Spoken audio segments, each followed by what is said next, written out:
जी, अस्सलाम वालेकुम। जी, बेटा आज का लेक्चर जो है वो है नेक्स्ट टॉपिक। लास्ट लेक्चर में हमने प्रीवियस एक्सरसाइज को डिस्कस किया था कंप्लीटली और उसकी एक्सरसाइज भी कंप्लीटली मैंने आपको सॉल्व्ड फॉर्म में भी दिखा दी थी और होपफुली कोई प्रॉब्लम्स नहीं हुई होंगी। अगर इन केस की कोई प्रॉब्लम है तो आप प्लीज़ मेरे साथ शेयर करिएगा प्रॉब्लम्स। तो नेक्स्ट टॉपिक है directional derivative and gradient vectors. तो जो हम लोगों ने पहले एक छोटी क्लासेस में पढ़ी हुई है forms, slope of the function, यानी फंक्शन मींस कि अगर इंडिपेंडेंट वेरिएबल एक हो तो उसमें हम डेरिवेटिव फाइंड करके जब पॉइंट पुट करते हैं तो हमारे पास उस पॉइंट पे स्लोप आ जाती है टेंजेंट लाइन की। अब ये सेम वही कॉन्सेप्ट है। अब यहाँ पर फंक्शन जो है वो एक से ज्यादा वेरिएबल्स पे है, तो उसमें जो स्लोप वाला कंसेप्ट होगा उसको बेसिकली हम ग्रेडियंट वेक्टर से डिनोट करेंगे। और डायरेक्शनल डेरिवेटिव मींस कि derivative in some specified direction. तो फिलहाल मैथमेटिकल जो वर्किंग के कंसेप्ट से कि आपने इस तरह के क्वेश्चंस को सॉल्व कैसे करना है उसके लिए थोड़ी सी वर्किंग वगैरह आप देख लें। तो डायरेक्शनल डेरिवेटिव का जो बेसिक जो फॉर्मूला है, जो वर्किंग है, वैसे तो ये वाली है वर्किंग कि directional derivative of the function at point P naught, यानी कि derivative D F over D S, यानी कि derivative of the function in S is the length of chord, यानी कि एक पॉइंट है आपके पास एक्स नॉट वाई नॉट। इस पॉइंट पे अगर फंक्शन की डायरेक्शनल डेरिवेटिव फाइंड करना है उसके नेबरिंग में हम एक पॉइंट चूज करेंगे, X naught plus S U one, Y naught plus S U two, और इस दो पॉइंट्स के दरमियान जो लेंथ है, आर्क लेंथ, उसको एस से नोट करके उसको हम डिवाइड कर देंगे। अगर तो ये लिमिट एग्जिस्ट करती है तो हम कहेंगे कि directional derivative of the function exist और इसकी जो लिमिटिंग वैल्यू है that is the value of the directional derivative, और इसको हम डिनोट इससे करेंगे। डेरिवेटिव ये जो डायरेक्शनल डेरिवेटिव की नोटेशन ये वाली फॉर्म है, डी एफ सबस्क्रिप्ट में यू है, यानी directional derivative of the function in the direction of you eight the point P not. तो फिलहाल ये एग्जांपल तो बाद में आप देखिएगा। फिलहाल ग्रेडियंट वेक्टर को पहले हम डिफाइन कर लेते हैं। जी बेटा, ग्रेडियंट वेक्टर जो भी मैंने बात की है स्लोप की, कि फंक्शन में अगर वेरिएबल एक से ज़्यादा हो तो अगर एक वेरिएबल एक्स हो तो हम सिंपल एफ को डिफरेंशिएट कर देते हैं एक्स के लिहाज से और उसमें पॉइंट पुट करते हैं। अगर दो वेरिएबल्स हों तो एक्स के लिहाज से भी फंक्शन को डिफरेंशिएट करना है और वाई के लिहाज से भी डिफरेंशिएट करना है फंक्शन को। तो इन दोनों डेरिवेटिव्स को हम वेक्टर की फॉर्म में लिखेंगे, यानी फंक्शन का एक्स के लिहाज से डेरिवेटिव इंटू वाई, फंक्शन का वाई के लिहाज से डेरिवेटिव इंटू जे, और इस नोटेशन को हम इस सिंबल के साथ नोट करेंगे। This is said to be the gradient of the vector V of the function, gradient of the function, और at the point P naught, यानी इन दोनों वैल्यूज पर जो पॉइंट पुट करेंगे that will be the final value for the gradient vector of the given function. ठीक है जी। तो ये सिंपल यानी कि ट्रायंगल फॉर्म है, उल्टी triangle into F, this is the directional gradient vector of the function. और डायरेक्शनल डेरिवेटिव फाइंड करने का जो फार्मूला हम यूज करेंगे तो ये है जी बेसिकली फार्मूला कि whenever directional derivative of the function is required at the given point p naught in the given direction u, so that can be obtained by taking the dot product of the gradient vectors and direction vectors, यानी ये जो u है that is the direction where the where the derivative is to required। तो जैसे ये example 2 की statement आप देखें कि requirement is find the derivative of the function at the point p 0 in the direction of the vector v। The direction of vector v means v divided by its magnitude, that is the direction। यानी कि जब भी हम बात करते हैं ना direction of v या डायरेक्शन ऑफ एनी वेक्टर, तो दैट ये जो लाइन है direction of v is basically equal to unit is basically already defined, we have already defined what is meant by direction of v, yani unit vector in the direction of v can be obtained by dividing the vector with its magnitude। तो इसको हम denote करेंगे u के साथ क्योंकि फॉर्मूले में हमें u चाहिए, तो इस फॉर्मूले में जो u है वो इस स्टेटमेंट से हमने फाइंड करना है। Direction of v is u, तो direction of v means unit vector of v, v में divided by v magnitude, this is u। और इस फॉर्मूले के मुताबिक ये जो ग्रेडियंट वेक्टर फाइंड करना है, ग्रेडियंट वेक्टर फाइंड करने के लिए हमें फंक्शन को x के लिहाज से डिफरेंशिएट करना है और फिर फंक्शन को y के लिहाज से डिफरेंशिएट करना है और उसमें वैल्यूज करनी है पुट पॉइंट की। तो this is f of x at the point p not, यानी जो पॉइंट p था गिवन। तो आपने जो इस फंक्शन को डिफरेंशिएट करना है x के लिहाज से, उसमें पॉइंट पुट कर देंगे तो फाइनली आपके पास आंसर 1 आ जाएगा। और फंक्शन को y के लिहाज से डिफरेंशिएट करें पार्शली और उसमें पॉइंट पुट करेंगे तो 2 वैल्यू आ जाएगी। तो ये है जी gradient of the function at the given point. यानी ग्रेडियंट का फॉर्मूला प्रीवियसली मैंने डिफाइन किया था कि f of x at the point p naught i और plus f of y at the point p naught into j। इसमें जो values put करेंगे तो this is the gradient vector, यानी इस फॉर्मूले में हमारे पास ग्रेडियंट वेक्टर की ये वाली वैल्यू आ गई i प्लस 2j, तो उसको हम डायरेक्टली यहाँ पुट कर देंगे।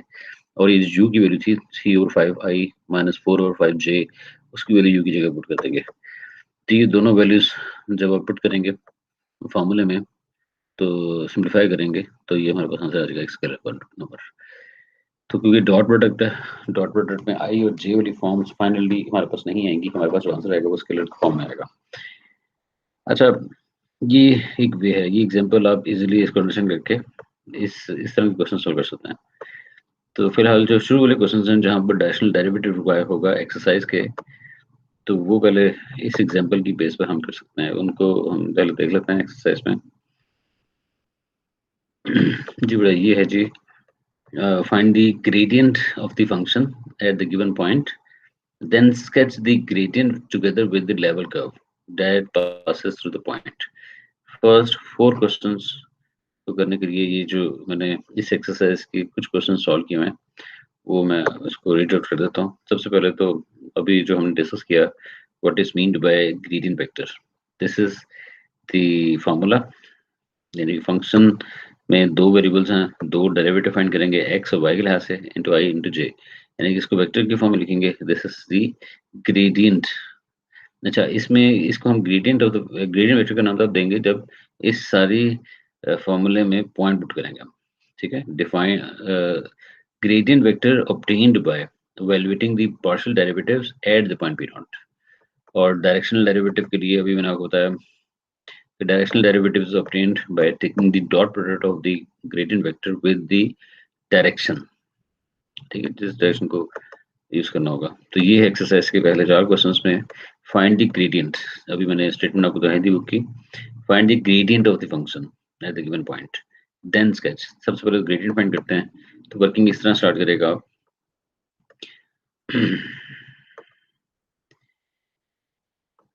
जो बड़ा ये as the gradient of the function at the P naught, जो आपने फाइंड करना है पहले उसका फॉर्मूला लिख लें, ठीक है। जो क्वेश्चन की स्टेटमेंट है, सबसे पहली स्टेटमेंट है कि फाइंड द ग्रेडियंट, तो gradient of the function at the point P not can be obtained by using this formula.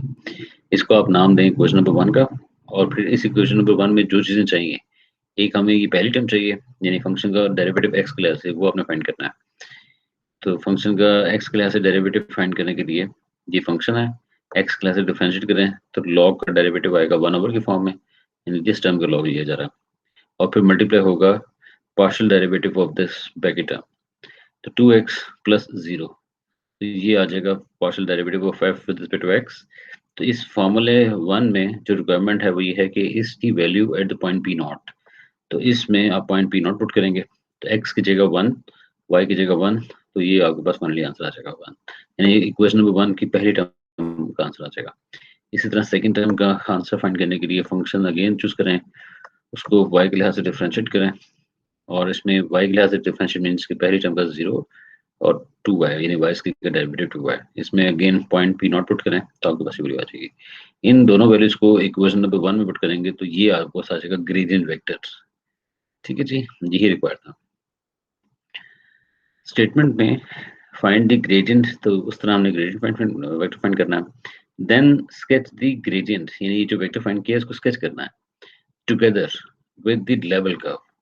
अच्छा, पहले हम लेवल कर्व फाइंड करेंगे। लेवल कर्व के साथ एक वर्डिंग गिवन है, that level curve which is passing through the point, यानी कि लेवल कर्व जब भी किसी फंक्शन या कर्व को फाइंड करना होता है तो हमें ये वर्किंग करनी होती है कि for the level curve given function को हम किसी कांस्टेंट इक्वल पुट करते हैं, फंक्शन की वैल्यू पुट करते हैं और इसको डिस्क्राइब करते हैं कि this is the level curve. अब यहाँ पर क्वेश्चन में एक एक्स्ट्रा कंडीशन थी कि level curve that passing through the given point. It means ये जो वर्डिंग है ना, लेवल कर्व यानी ऊपर वाली जो wording, level curve that passes through the given point, इसका मतलब है लेवल कर्व में सी की वैल्यू गिवन है इस स्टेटमेंट की वजह से, कि ऐसा लेवल कर्व जिसको डिफाइन किया जा रहा है कि that passes through the given point means कि C is the value of the function at the given point. तो ये मैंने वर्डिंग लिखी है कि as level curve passes through the point 1 1, it means that is c is equal to function value at the 1 1। यानी इस line का मतलब है कि लेवल कर्व का जो c है that is equal to function value at the given point। तो ये function value at the given point means के यहाँ c की जगह पुट करेंगे log of at 1 1, यानी x log फंक्शन की वैल्यू है थी ना log ब्रैकेट में x square plus y square, it means कि यही वैल्यू आपने c की जगह लिखनी है और x और y की जगह पॉइंट के कोऑर्डिनेट पुट कर देना है। तो अब इस केस में हमारे पास दोनों तरफ लॉग आ गया, लॉग कैंसिल आउट करेंगे यानी एंटी लॉग दोनों तरफ लेंगे तो हमारे पास आ जाएगा x square plus y square equals two. तो अब हम इजीली आइडेंटिफाई कर सकते हैं कि this can be written in the form simply x square means x minus zero square plus y square means y minus zero square और two means square root two whole square. तो this is basically a circle with centre at origin and radius square root two. तो अब आप इस level curve को रफली इसमें draw कर सकते हैं। Square root two is the radius, square root two is the radius, ठीक है जी। और पॉइंट जो गिवन था ऊपर जो 1 1 पॉइंट था ये 1 1 पॉइंट है, ठीक है जी। तो अब हमने रिक्वायरमेंट क्वेश्चन की ये थी कि लेवल कर्व और ग्रेडियंट वेक्टर को स्केच करना है, यानी कि ग्रेडियंट पहले फाइंड करना है, उसके बाद इसी ग्रेडियंट को स्केच करना है together with the level curve. यानी लेवल कर्व सर्कल आ गया, उसको स्केच किया और जो पॉइंट गिवन था उसको लोकेट कर दिया 1 1। अब इस पॉइंट के ऊपर हमने ये ग्रेडियंट वेक्टर ड्रॉ करना है। लेवल कर्व हमने ऑलरेडी ड्रॉ कर दिया, लेवल कर्व डिफाइन भी हो गया कि ये लेवल कर्व जो है वो है एक सर्कल। अच्छा, जो नीचे स्केचिंग है उसमें हमने लेवल कर्व तो ड्रॉ कर दिया और गिवन पॉइंट भी ड्रॉ कर दिया। अब नेक्स्ट पॉइंट ये है कि इस पॉइंट के ऊपर वो जो ग्रेडियंट वेक्टर है वो ड्रॉ कैसे करना है, ये इंपॉर्टेंट पॉइंट है। इसके लिए व्हाइट बोर्ड पे पाए जी बेटा। अब अगर कहा जाए सिंपली कि आपके पास एक वेक्टर है जिसको आप ड्रॉ करेंगे 2i प्लस 3j, तो आप किस तरह ड्रॉ करते हैं कि आप एक रेफरेंस एक्सिस बनाते हैं, ओरिजिन, यानी ओरिजिन से हॉरिजॉन्टली आप 2 यूनिट्स मूव करते हैं हॉरिजॉन्टली इस आई की वजह से, और वर्टिकली 3 यूनिट्स मूव करते हैं 3।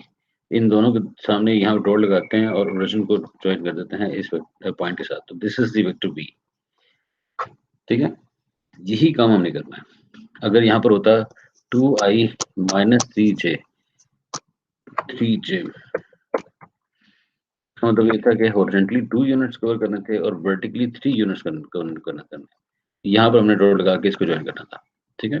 अगर यहाँ पर होता -2 -3j तो आपने ओरिजिन की लेफ्ट साइड पे -1 -2 और माइनस ये चलो -3 नीचे, यानी कि यहाँ पर आपने डॉट ज्वाइन करके ज्वाइन करा था। अच्छा, अब यहाँ यही सेम कंसेप्ट है जो हम एक्सरसाइज में करना चाह रहे हैं। यहाँ पर जो पॉइंट हमने लोकेट किया, इस पॉइंट को हम origin choose as a origin हम इसको मेंशन करेंगे कि दिस इज दी। अच्छा, ग्रेडियंट हमने इस पॉइंट पे लोकेट करना था, इसका मतलब है दिस इज दी ओरिजिन। अब वेक्टर की कोऑर्डिनेट से 1i प्लस 1j, अगर आप ऊपर देखें ग्रेडियंट वेक्टर हमें ड्रॉ करना है। ग्रेडियंट वेक्टर का i कंपोनेंट और j कंपोनेंट दोनों थे 1 1 जी वाला। ग्रेडियंट ये था ना, इसको स्केच करना है। i कंपोनेंट भी पॉजिटिव 1 पॉजिटिव और j कंपोनेंट भी 1 पॉजिटिव। तो दोनों पॉजिटिव होने की वजह से 1 1 जो है, अगर ये ओरिजिन है तो इस ओरिजिन का मतलब है ये वाला जो ओरिजिन है, यानी कि यहाँ पर x एक्सिस ये और ये y एक्सिस, ये वाला रीजन जो है, ये वाला रीजन ये है आपके पास फर्स्ट क्वाड्रेंट। तो यहाँ पर 1 और यहाँ 1, इन दोनों के दरमियान ये डॉट, इसको ज्वाइन कर देंगे। इस पॉइंट से यहाँ पर एक लाइन लगा देंगे। तो this is the required gradient, यानी अब ये आंसर कंप्लीट हुआ है। कि this is the sketching of the gradient vector eight the given point together with the level curve. अब ये क्वेश्चन की स्टेटमेंट को कंप्लीटली हमने स्केच कर दिया। तो ये है जी इसका आंसर। पहले 4 क्वेश्चंस की वर्किंग सेम ऐसी है, ठीक है। तो आपको समझाने के लिए फर्दर मैंने एक और क्वेश्चन यहाँ सोल्व कर दिया। क्वेश्चन नंबर 4 की भी स्टेटमेंट वही है, यानी कि पहले 4 क्वेश्चन है ना, फर्स्ट और सेकंड जैसे ही है, मैंने सेकंड कर दिया है। 3 और 4 में से मैंने क्वेश्चन नंबर 4 सोल्व किया। दोबारा देख लें इसकी जो वर्किंग है क्वेश्चन नंबर 4 की। जी बेटा वही काम, जी है तो इसका ग्रेडियंट वेक्टर पहले फाइंड करना है, उसके लिए फॉर्मूला लिखा, फिर जी एक्स फाइंड करने के लिए पार्शियल डेरिवेटिव एक्स के लिहाज से, फिर जी वाई फाइंड करने के लिए पार्शियल डेरिवेटिव वाई के लिहाज से। तो जब आप x के लिहाज से करेंगे उसमें पॉइंट पुट करेंगे ना, ये x की वैल्यू स्क्वायर रूट 2 है, तो यहाँ पर इसका आंसर आ जाएगा स्क्वायर रूट 2। जी वाई फाइंड करें, इसकी वैल्यू माइनस वाई है तो माइनस वाई, तो यहाँ पर y या x कुछ भी नहीं है, तो इसका आंसर जो भी था -1 वाई जेड रहेगा। तो ये जी एक्स और जी वाई की वैल्यूज आप इक्वेशन नंबर 1 में पुट करेंगे तो ये आपको पास आ जाएगा ग्रेडियंट वेक्टर्स। तो उसके बाद वही काम लेवल कर्व के लिए सेम वही वर्किंग है। लेवल कर्व के लिए फंक्शन को हम सी की पुट करेंगे, तो here C is defined because level curve is given to be passing through the given point. इसका मतलब है C is equal to G value at the given point. It means कि C की जगह लिखेंगे G of square root 1. G हमें defined है, given है कि this is equal to x square, यानी कि G अगर x पे अप्लाई हो रहा है तो x square over 2 और y means कि y square over 2। इसी तरह यहाँ पर square root 2 इसी फॉर्मूले को हम डिफाइन करेंगे दोनों तरफ, राइट साइड पे और लेफ्ट साइड पे। तो ये राइट साइड पे x और y है, तो x square over 2 minus y square over 2। यहाँ पर है x की वैल्यू स्क्वायर रूट 2, तो स्क्वायर रूट 2 का स्क्वायर ओवर 2 माइनस 1 का स्क्वायर ओवर 2। तो ये जब आप सिंप्लीफाई करेंगे तो ये आपके पास आ जाएगा जी रिक्वायर्ड, नीचे 2, नीचे सारों में 2 आ गया, मल्टीप्लाई 2 से करेंगे तो x square minus y square equal to 1 आ गया। तो ये आपके पास है हाइपरबोला की इक्वेशन। हाइपरबोला पहले भी मैंने डिफाइन किया था कि यहाँ पर नॉर्मली जो आप लोगों ने पढ़ी हुई है फॉर्म्स, एक्स स्क्वायर और अगर एक्स वाली टर्म पॉजिटिव हो और नीचे कोई भी टर्म का स्क्वायर, यानी ए का स्क्वायर होता है, नीचे अगर कोई टर्म हो तो वो है बेसिकली ए का स्क्वायर। अगर आपके पास कोई हाइपरबोला है और उसमें एक्स वाली टर्म पॉजिटिव है, इसका मतलब है यहाँ पर सपोज करें ये की वैल्यू, यानी सपोज ये है आपके पास ए और ये माइनस ए और यहाँ बी और माइनस बी, तो यहाँ पर आपने एक पैराबोला की फॉर्म बना देनी है। रफली इसका मैं आपको आइडिया दे रहा हूँ, ठीक है। और अगर आपके पास y square over b square पहले लिखना होता, माइनस एक्सेस की वाली टर्म होती, तो आपने यही वाला पैराबोला जो है उसका एक्सेस जो है वाई एक्सेस बना के इस तरह की फॉर्म बना देनी थी, ठीक है। ये वाला पैराबोला हाइपरबोला इसके लिए और ये वाली जो फॉर्म है वो इसके लिए। तो वही कंसेप्ट है हमारे पास, ये जो अभी हम क्वेश्चन कर रहे थे वो इस तरह एक्स स्क्वायर खाली का मतलब है नीचे 1 है, 1 का स्क्वायर यानी ए की वैल्यू 1 है, तो यहाँ 1 और यहाँ -1 और यहाँ पर अंदाजन अभी पैराबोला की फॉर्म बना देंगे। जब पैराबोला की फॉर्म बनाने के बाद जो पॉइंट है ना गिवन उसको लोकेट करना है, यानी 1 के आगे स्क्वायर रूट 2 होता है पॉइंट 1 पॉइंट समथिंग, तो ये स्क्वायर रूट 2 अंदाजन यहाँ पर ये है 1 और 1 मीन्स कि ये हाइट 1, तो इसके सामने पॉइंट लोकेट कर देंगे। अब इस पॉइंट को ओरिजिन बना के यहाँ पर 2 डॉटेड फॉर्म में लाइंस लगा दें, इसका मतलब है इस डॉटेड फॉर्म दोनों लाइंस परपेंडिकुलरली ड्रॉ हो रही हैं। इस लाइन और ये वाली वर्टिकल लाइन, इस ये फर्स्ट क्वाड्रेंट है, ये सेकंड, ये थर्ड या फोर्थ। और वेक्टर चूंकि हमारे पास ये वाला था स्क्वायर रूट 2 आई और माइनस जे, यानी आई कंपोनेंट पॉजिटिव था, यानी कि इस पॉइंट से स्क्वायर रूट 2 यहाँ पर सपोज कर लें अंदाजन 1 पॉइंट समथिंग और माइनस जे, इसका मतलब है इस पॉइंट से नीचे -1, इसके सामने यहाँ पर डॉट लगा के इस पॉइंट को ओरिजिन के साथ ज्वाइन कर दें। तो this is the required sketching of the gradient together with the level curve at the given point. तो ये है जी पहले 4 क्वेश्चंस की वर्किंग्स जो आप इजीली अब कर सकते हैं। 5 से 8 तक क्वेश्चंस की स्टेटमेंट जो है वो आप देख लें।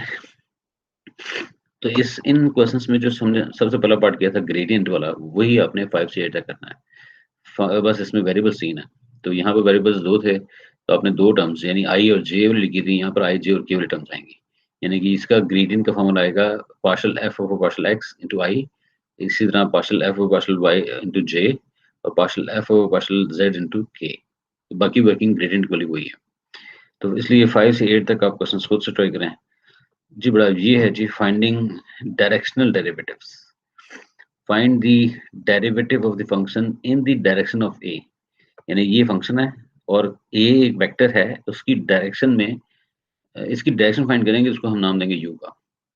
तो ये पहले आप देखें, ये 9 से 16 तक स्टेटमेंट आपके सामने है। Find the derivative of the function in the direction of a. जैसे क्वेश्चन नंबर 11 मैंने करवाया, 11th क्वेश्चन में ये जी गिवन है, जी की यूनिफॉर्म गिवन है, पॉइंट भी गिवन है, और वेक्टर वी की जगह उसने नाम दे दिया है ए, कंफ्यूज करने के लिए। ए वेक्टर गिवन है। अब सबसे पहले तो ये कि आपने फाइंड क्या करना है, डायरेक्शनल डेरिवेटिव।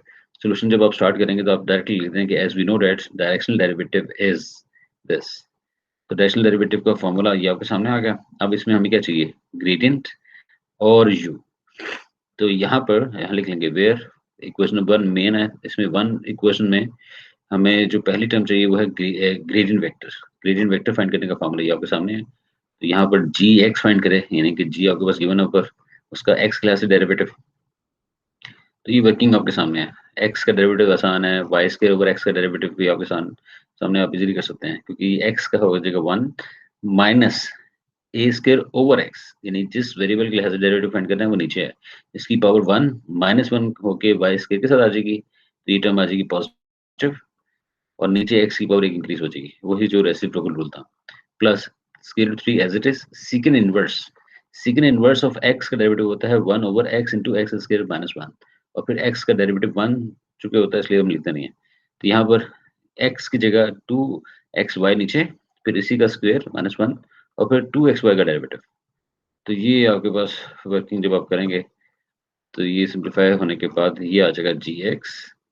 ठीक है जी, जी एक्स, इसमें फिर पॉइंट पुट करें 1 1, यानी एक्स की जगह 1, वाई की जगह 1, तो सारा कंप्लीट करने के बाद ये इसका आंसर आ जाएगा 3। इसी तरीके से वाई के लिहाज से जी का डेरिवेटिव, तो वाई के लिहाज से जी का डेरिवेटिव फाइंड करेंगे तो पहली term 0, 2y over x square root 3 as it is, और इसी तरह 1 ओवर 2xy इंटू 2xy का स्क्वायर -1, और फिर 2xy का डेरिवेटिव y के लिहाज से आ जाएगा 2x। इसको आप सिंप्लीफाई करने के बाद जब पॉइंट पुट करेंगे 1 1, तो ये आपका आ जाएगा जी वाई। इसको आप इक्वेशन नंबर 2 में पुट करेंगे तो ये है जी रिक्वायर्ड ग्रेडियंट वेक्टर। ठीक है जी। अब द यूनिट वेक्टर, नाउ हमें डायरेक्शनल डेरिवेटिव फाइंड करने के लिए दो चीजें चाहिए थी। ऊपर जो फॉर्मूले में हमें दो चीजें चाहिए थी, बड़ा दोबारा इसको इम्पोर्टेंट है, इसको देखिएगा। जो दो चीजें चाहिए थी उसमें पहली चीज तो थी इक्वेशन नंबर 1 में ग्रेडियंट वेक्टर, ये हमने फाइंड कर लिया। अब u जो है उसके लिए स्टेटमेंट में ये लिखा हुआ ना डायरेक्शन ऑफ ए, यानी ए एक वेक्टर है, डायरेक्शन ऑफ ए का मतलब है ए का यूनिट वेक्टर फाइंड करना है, उसको हमने नाम देना u का। इसी सेंस में ये जो नीचे हम वर्किंग करेंगे वो ए का यूनिट वेक्टर फाइंड करने के लिए करेंगे। The unit vector u in the direction of A is, यानी u की वैल्यू है given vector a divided by vector a magnitude. तो वेक्टर a जो गिवन था 12i + 5j, उसकी मैग्नीट्यूड से डिवाइड करेंगे, और सिंप्लीफाई करने के बाद j आपके पास आ जाएगा यूनिट वेक्टर। अब इस u और ग्रेडियंट की वैल्यूज 1 में पुट करें, तो इसको डॉट प्रोडक्ट, यानी ये भी वेक्टर है, ये भी वेक्टर है, डॉट प्रोडक्ट का मतलब है i कंपोनेंट i के साथ मल्टीप्लाई होगा प्लस j कंपोनेंट j के साथ। तो ये इसका जी आंसर हो गया आपके पास रिक्वायर्ड डायरेक्शनल डेरिवेटिव। ठीक है जी। अब जो वर्किंग है ना इससे नेक्स्ट वाली, वो बहुत इंपॉर्टेंट है, इस पे आपने गौर करना है, क्योंकि इसी की बेस पे इससे नेक्स्ट वाले क्वेश्चंस, यानी कि जो क्वेश्चंस मैंने अभी आपको एक्सरसाइज में कहे हैं 16 तक, ये जो अभी एक क्वेश्चन हमने किया ना 11th, सेम 11th वाले क्वेश्चन को अगर आप 2 या 3 मरतबा जुबानी कर लेते हैं तो आप ये 16 तक सारे क्वेश्चंस कर सकते हैं। ठीक है, 16 से ऑनवर्ड जो क्वेश्चंस हैं उनके लिए वर्किंग थोड़ी सी डिफरेंट है। वो कैसे है डिफरेंट, उसके लिए ही आपको मैं जरा समझाना चाह रहा हूँ। वैसे तो बुक में भी काफी डिटेल में गिवन है, लेकिन मैंने सिंपल वर्डिंग में ही आपको लिखवाया। देखें, डायरेक्शनल डेरिवेटिव अभी हमने फॉर्मूला पढ़ा था, वो क्या था, this is the dot product, यानी डायरेक्शनल डेरिवेटिव मींस कि f का derivative in the direction of u is obtained by taking dot product of the gradient vector with the unit vector। अच्छा, जब दो वेक्टर्स की डॉट प्रोडक्ट हम find करते हैं तो हमें डॉट प्रोडक्ट वाले फॉर्मूला का आइडिया है कि फर्स्ट की मैग्नीट्यूड सेकंड वाले वेक्टर की magnitude into cosine of the angle between these two vectors. ये बड़ा ये इम्पोर्टेंट पार्ट है, यानी कि जब भी आपने किसी दो वेक्टर्स की डॉट प्रोडक्ट फाइंड करनी होती है तो हम ये वर्किंग करते हैं कि u dot v is obtained by taking the magnitude of u multiplied with the magnitude of v into cosine of the theta. Theta means कि ये अगर पास अगर वेक्टर u है और दूसरा वेक्टर ऐसा है कि इन दोनों के दरमियान कोई एंगल बन रहा हो, तब ही हम ये वाला फॉर्मूला लिख सकते हैं। ठीक है जी। इसी सेंस में ये जो gradient vector eight the point P not dot U है गिवन, तो इन ये डॉट प्रोडक्ट का मतलब है इस ग्रेडियंट वेक्टर की मैग्नीट्यूड और u की magnitude into cosine of the angle. Angle जो है इन दो वेक्टर्स के दरमियान है, इन दो वेक्टर्स के दरमियान, यानी ये है यूनिट वेक्टर और ये है ग्रेडियंट वेक्टर्स। अब देखें दोबारा इसी नोट्स में दोबारा पाए, तो dot product of these two vectors means के theta is the angle between these two vectors. अब u जो है वो हमने डिफाइन किया था, this is the unit vector. अगर ये यूनिट वेक्टर है तो इसकी मैग्नीट्यूड 1 होगी ना, तो इसका मतलब है यहाँ पर तो ये 1 आ जाएगा, ये खत्म हो जाएगा। ये आपको फाइनली फॉर्म आ जाएगी डायरेक्शनल डेरिवेटिव की ग्रेडियंट वेक्टर का मैग्नीट्यूड इनटू कोसाइन थीटा। ठीक है जी। अब हमने देखना है कि ये जो डायरेक्शनल डेरिवेटिव है इसकी वैल्यू मैक्सिमम कब आएगी। इसकी वैल्यू मैक्सिमम आ सकती है तब ही जब राइट साइड पे आप मैक्सिमम वैल्यू चूज करें। देखें ये वैल्यू तो फिक्स होगी, जो भी ग्रेडियंट गिवन होगा उसकी वैल्यू फिक्स आ जाएगी। इसको मैक्सिमम या मिनिमम हमने देखना होगा, तो हमारे पास एक ही चीज है कोसाइन। तो कोसाइन की वैल्यू मैक्सिमम होगी तो तब ही इस डायरेक्शनल डेरिवेटिव की वैल्यू मैक्सिमम होगी। अगर कोसाइन की वैल्यू मिनिमम हम पुट करेंगे तो वो इसकी वैल्यू मिनिमम होगी। अब इसलिए मैंने यहाँ लिखा हुआ है cosine this value is maximum if cosine theta is maximum. जी बेटा, कोसाइन थीटा मैक्सिमम का मतलब क्या है? आपको शायद याद होगा, आपने क्लासेस में पढ़ा था कि कोसाइन थीटा या साइन थीटा की graph, sine of theta means के साइन 0 पे 0 और फिर 90 पे 1 1, फिर इसी तरह पाई पे 0। तो ग्राफ इसका इस तरह का ऊपर नीचे आ रहा होता है। फिर 3 पाई पे 2 पे -1 -1 और ये 1। तो ये ग्राफ आप सॉरी ये ग्राफ जो है वो मैक्सिमम 1, ये मैक्सिमम 1 और मिनिमम -1। तो कोसाइन का ग्राफ इसी तरह की फॉर्म में आगे जा रहा होता है, यानी मैक्सिमम वैल्यू 1 और मिनिमम वैल्यू -1 आती है। इसी तरह सेम कोसाइन का ग्राफ भी ऐसे ही होता है। साइन चूंकि ओरिजिन में से पास हो रहा होता है, कोसाइन का जो ग्राफ है वो ओरिजिन से पास नहीं होता, क्योंकि कोसाइन ऑफ 0 1 होता है। तो कोसाइन का जो ग्राफ अगर आप ड्रॉ करेंगे तो कोसाइन 0 पे होता है 1 और 90 पे 0 और 180 पे -1। तो इसलिए कोसाइन का ग्राफ भी ऐसे ही होता है, लेकिन इसकी नेचर बस थोड़ी सी से चेंज होती है। ठीक है जी। इसकी वैल्यू भी मैक्सिमम 1 और नेगेटिव होती है मिनिमम, कोसाइन का ग्राफ। ठीक है जी। तो ये कंसेप्ट हमने यूज करना होता है कि what is meant by maximum value. जी यहाँ पर देखें, this value is maximum if cos theta is maximum, means cos theta की वैल्यू मैक्सिमम आती है 1। अब आप देखें cos थीटा की 1 वैल्यू कब आती है? जब एंगल होता है 0। एंगल होता है 0। अब एंगल 0 का मतलब ये है, एंगल थीटा जो था वो किन दो वेक्टर से दरमियान एंगल था? थीटा इज द एंगल, यहाँ देखें theta was the angle between gradient and you. ठीक है, ग्रेडियंट और यू। तो इसका मतलब ये है कि थीटा 0 आ गया हमारे पास। तो इसका मतलब क्या होगा? दो वेक्टर से दरमियान एंगल 0 आ जाए, देखें दो वेक्टर्स के दरमियान अगर एंगल 0 आ जाए, इट मींस कि वो जो दोनों वेक्टर्स हैं वो दोनों की डायरेक्शन सेम है। ठीक है, यानी कि u जो है वो इक्वल है, u यूनिट वेक्टर है ना, वो बेसिकली इक्वल है इस ग्रेडियंट के यूनिट वेक्टर के। तो it means direction in which D U F increases. अच्छा, इंक्रीजेस का मतलब इसलिए, अच्छा इंक्रीजेस मोस्ट रैपिडली का मतलब बेसिकली क्या है? यानी कि मैक्सिमम, यानी कि ये चेंज मैक्सिमम तब आएगी, ये चेंज मैक्सिमम तब आएगी जब ये दोनों वेक्टर्स सेम डायरेक्शन में होंगे। इट मींस कि जो u है that is equal to the unit vector of gradient vector. Clear? तो ये यानी कि u जो है वो इक्वल है unit vector of the gradient.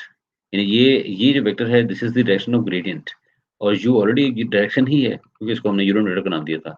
इसलिए जब भी आपको कहा जाए कि find the direction in which change in f, in rational derivative of f is maximum. ये वर्डिंग मेरे गौर से देखिएगा, सुनिएगा. Find the direction in which the directional derivative of the function is maximum. तो आपने सिर्फ u फाइंड करना है, इक्वल टू किस तरह फाइंड करना है, इस फॉर्मूले से कि आप फंक्शन का ग्रेडियंट वेक्टर फाइंड करें, उसको वेक्टर को डिवाइड करते हैं उसकी मैग्नीट्यूड के साथ.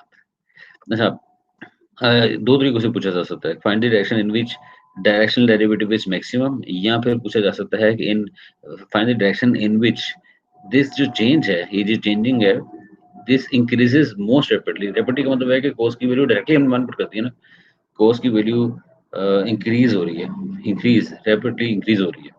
और मैक्सिमम यानी दिस इज नॉर्मली आपको जो इजीली समझ आता है वो यही है कि find the direction in which this directional derivative is maximum.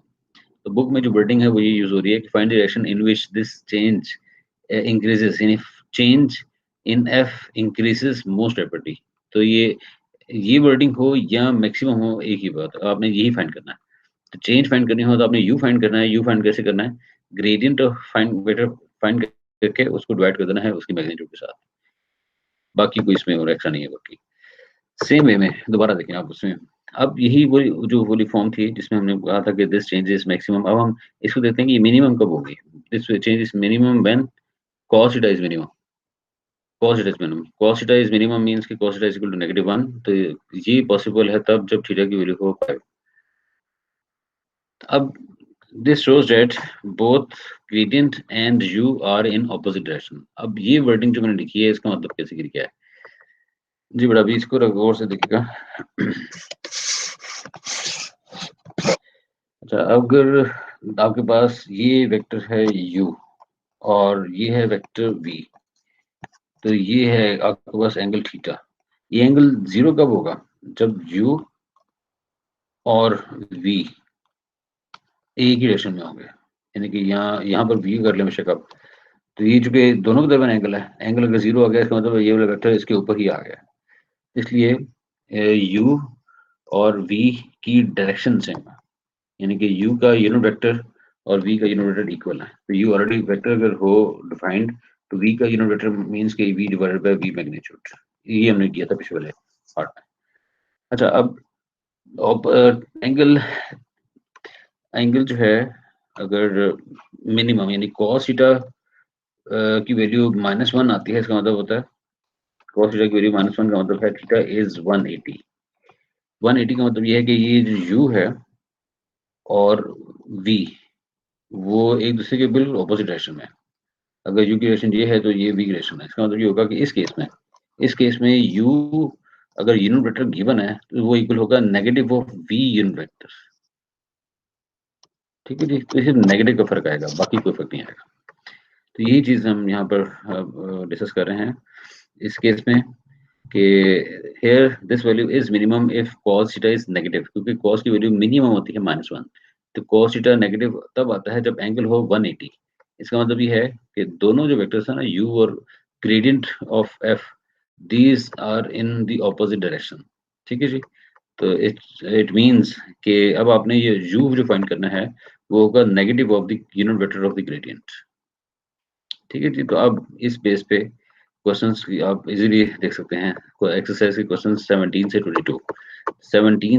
22 questions की वर्डिंग आपके सामने है.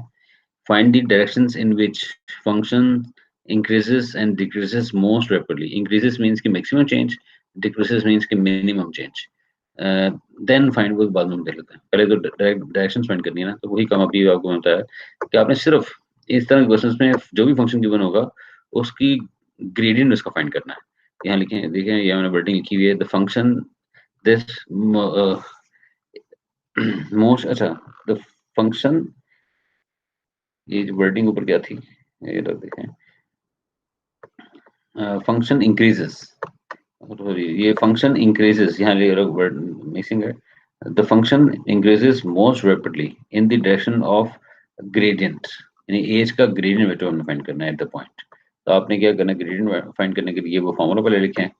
as gradient vector of the h is, this is the formula 1.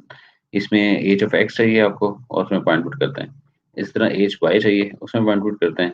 h of z चाहिए, उसमें पॉइंट पुट करने के बाद जी बेटा ये सारी वैल्यूज आप 1 में पुट करेंगे, उसका मॉडुलस फाइंड करें, और वो जो फॉर्मूला ऊपर में लिखा था कि u is equal to gradient divided by its magnitude.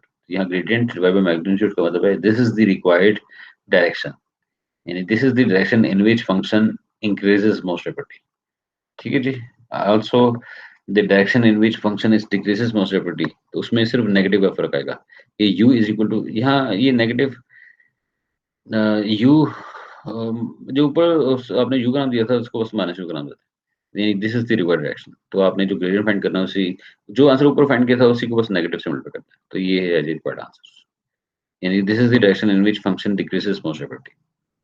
अब उसके बाद वो था कि डायरेक्शनल डेरिवेटिव्स की जो डायरेक्शंस आपने फाइंड किए हैं ना, इन डायरेक्शंस पे डायरेक्शनल डेरिवेटिव फाइंड कर लें। यानी क्वेश्चन की स्टेटमेंट आप दोबारा देखें।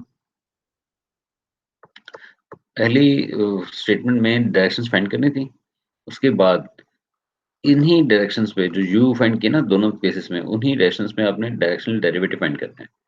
तो वो उसके लिए फिर वो नीचे वर्डिंग है जो ये देखें कि now directional derivative, now directional derivative in these directions are, यानी पहले वाली डायरेक्शन यू पॉजिटिव थी, ग्रेडियंट एक ही है, सिर्फ इस पहले वाले केस में यू की पॉजिटिव वैल्यू पुट कर देनी है, इसका आंसर 7 आ रहा है।